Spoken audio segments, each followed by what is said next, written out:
Assalamualaikum warahmatullahi wabarakatuh.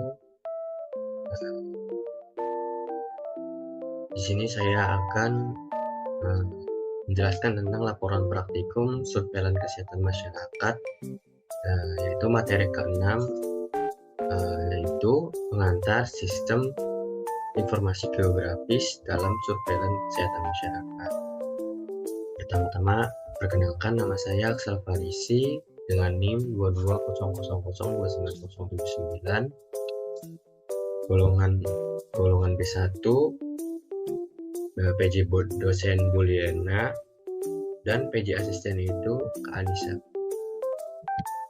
Di sini saya akan menjelaskan tutorial bagaimana cara mendownload aplikasi QGIS atau Quantum GIS, yaitu yang pertama-tama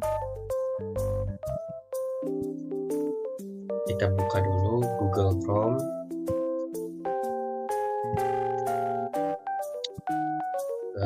kemudian cari, yaitu ketik FKM UAD.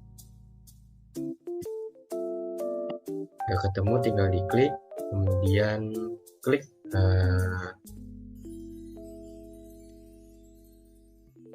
FKM UAD,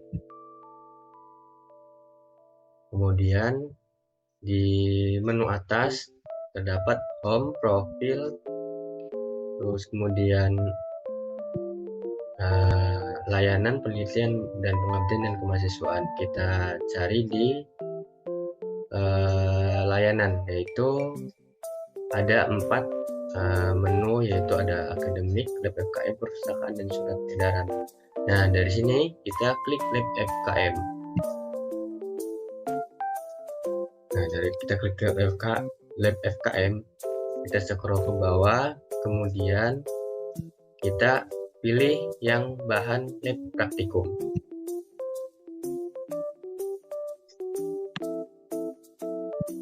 Setelah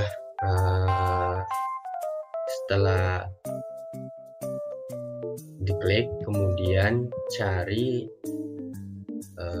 yang nomor 4, yaitu software Quantum GIS. Kalian pilih yang tergantung ininya, boleh pilih versi terbaru atau versi original. Setelah kalian download, kemudian kalian setelah selesai kalian setelah diunduh, tunggu QGIS itu selesai terdownload. Jika sudah terdownload, maka ikuti cara berikut ini. Cara install QGIS itu, yang pertama adalah kita cari file instalasi QGIS yang sudah di-download pada folder download atau folder penyimpanan yang ditentukan pada saat kita mendownload. Kemudian kita double klik pada file instalasi QGIS tersebut untuk memulai melakukan penginstalan. Ditunggu sebentar, dan kemudian akan muncul jendela untuk memulai penginstalan QGIS, yaitu klik next untuk melanjutkan proses install, dan kemudian klik agree atau setuju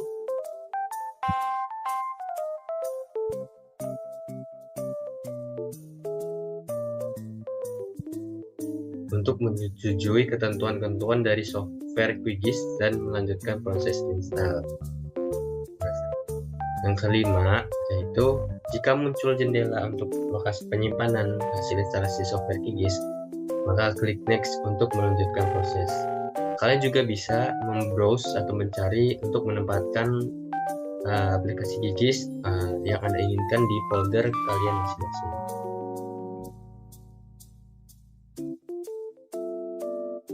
Kemudian klik install untuk memulai proses install QGIS pada laptop atau PC yang digunakan. Terus kemudian proses install dimulai. Tunggu beberapa sampai proses install selesai. Jika sudah, klik finish ketika proses install sudah selesai. Kemudian cek pada halaman desktop laptop atau PC akan muncul folder baru bernama QGIS 316 ataupun 218. Double klik untuk melihat isi folder, yaitu double klik pada QGIS-nya yang desktop maupun 316 maupun 218 untuk memulai 316 untuk memulai dengan menggunakan QGIS. Itu yang seperti ini.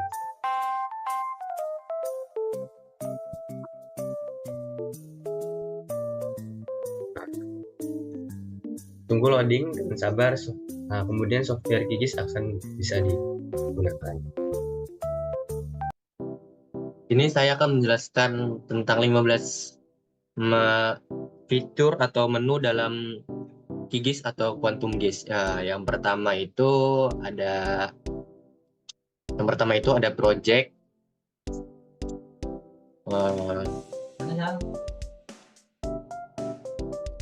Project adalah, jadi dalam QGIS project merujuk pada keseluruhan kerja yang Anda lakukan dalam satu sesi QGIS, termasuk semua lapisan data dari mulai styling, dan peta yang Anda buat.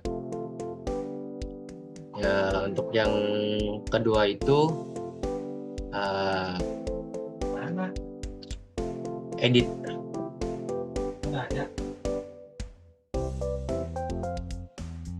Fitur edit itu adalah itu fitur yang memungkinkan pengguna untuk mengubah dan memperbarui data vektor yang ada, seperti untuk memulai penyuntingan atau mengaktifkan mode penyuntingan, yaitu menambah fitur, ada juga mengubah fiturnya, dan ada juga menghapus fitur, dan bisa memberi simbol dan juga menyimpan perubahan.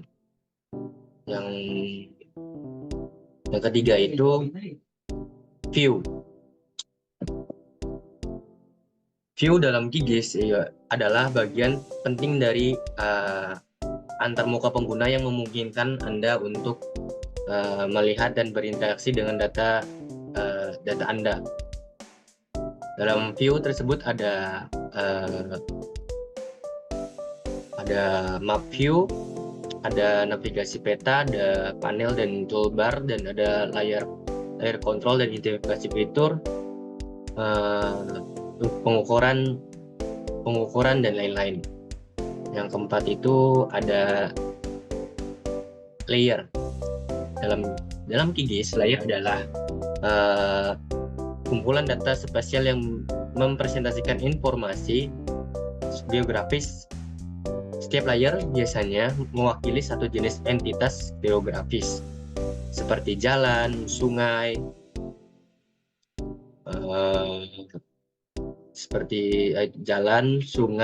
batas administratif atau data lainnya. Dalam layer ini ada fitur yaitu untuk membuat layer baru, yaitu ada menambahkan layer ke project, terus ada mengatur untuk urutan layernya, ada untuk mengelola layer, dan ada layer virtual juga, ada ekspor dan import dan lain-lain. Yang keenam yaitu dalam QGIS ada menu setting. Setting itu menyediakan berbagai alat untuk mengkonfigurasi aplikasi sesuai dengan kebutuhan pengguna. Dalam setting itu ada general setting, system setting, dan ada data source setting dan rendering setting. Dan ada share setting dan lain-lain. Yang ketujuh itu ada plugin atau plugins, yaitu plugins dalam QGIS adalah komponen yang menambahkan fitur baru atau memperluas fungsionalitasnya yang ada di QGIS. ada dua jenis plugins, yaitu core plugin dan external plugins. Untuk core plugins ini yaitu plugin inti yang digarap oleh tim pengembangan QGIS dan secara otomatis menjadi bagian dari setiap distribusi QGIS. Untuk external plugins itu sendiri yaitu plugin ekstra yang ditulis oleh pengembang QGIS dan pengembangan independen lainnya yang ingin memperluas fungsional inti dari perangkat lunaknya. Yang ketujuh itu ada vektor.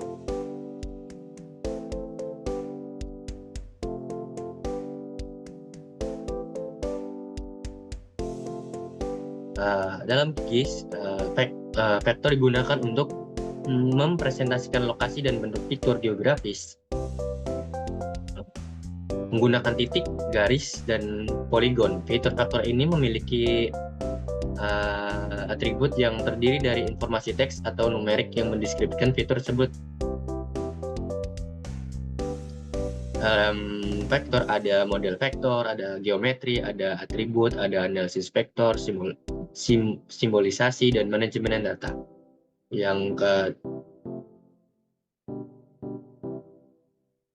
ke-8 ada raster.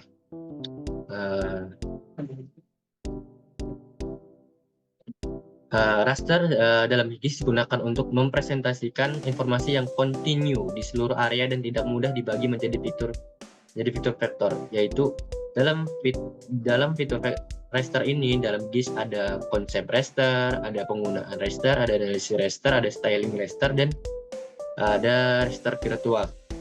Yang kemudian yang ke-9 yaitu ada database.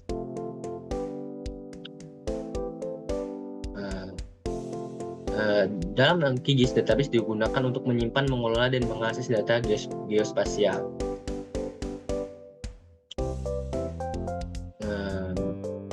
Di dalam database terdapat juga ada tabel dan kolom fields. Kolom atau fields ada record dan ada data types-nya ada menggunakan database dari QGIS itu sendiri. Yang ke-10 yaitu ada web.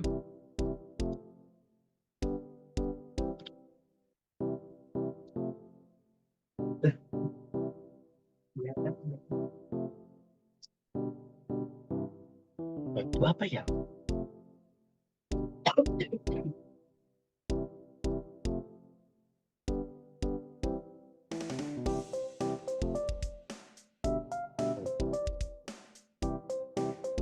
Ada nggak?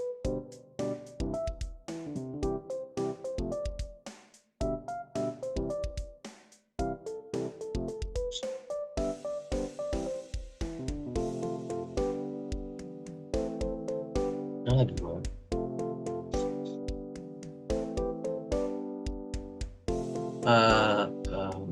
yang ke-10 itu web, yaitu fitur web dalam QGIS memungkinkan pengguna untuk mengakses dan menggunakan layanan pemetasan web seperti web mapping service atau dari singkat VMS dan web feature service atau WPS atau singkatnya. Yang ke-11 yaitu ada mesh. Mesh dalam QGIS adalah representasi data yang menggunakan grid tidak teratur, biasanya dengan komponen temporal dan lainnya. Yang ke-12 ada processing, yaitu processing dalam QGIS adalah lingkungan geoprocessing yang memungkinkan Anda untuk memanggil algoritma asli dan pihak ketiga dari QGIS, membuat tugas analisa spesial Anda lebih produktif dan mudah untuk diselesaikan. Nah, untuk data yang ke-13 yaitu fitur help. QGIS menyediakan panduan dan dokumentasi yang berguna untuk membantu pengguna memahami dan menggunakan berbagai fungsi aplikasi seperti fitur help ini sendiri. Yang ke-14 yaitu di dalam properties ada fitur yang bernama simbologi. Simbologi ini yaitu untuk mengubah dari warna peta dan style gaya dari peta tersebut. Yaitu dengan cara mengubah warnanya dengan cara memencet simple fill-nya, kemudian memencet fill color, dan pilih warna yang sesuai yang Anda inginkan untuk mengubah warna peta tersebut. Entah mau jadi warna hijau, kuning, merah, atau apapun itu, yang penting jelas gambarnya. Yang terakhir, yang ke-15 adalah, yaitu yang terakhir, labels. Labels ini adalah untuk menamai setiap wilayah atau daerah yang dipetakan, mulai dari antar desa, atau antar kecamatan, atau antar kota. Di labels ini yaitu terdapat fitur teks yang bisa mengubah teks tersebut menjadi banyak sekali jenis teksnya. Ada Arial Black, Arial Basket, dan segala macamnya, dan lain-lain. Untuk style-nya juga ada style reguler, bold, dan banyak dan lain-lain. Untuk warna dari teksnya sendiri itu bisa diubah dengan warna kesukaan Anda, yaitu bisa warna apapun itu, yang penting terlihat jelas. Terus juga di sini ada fitur buffer, yaitu untuk fitur yang untuk memperjelas atau memberikan background pesan warna di belakang teks tersebut. Buffer ini berfungsi untuk menjelaskan lebih ke arah sebagai warna di belakang background ini. Sekian penjelasan dari saya, kurang lebihnya mohon maaf. Wassalamualaikum warahmatullahi wabarakatuh.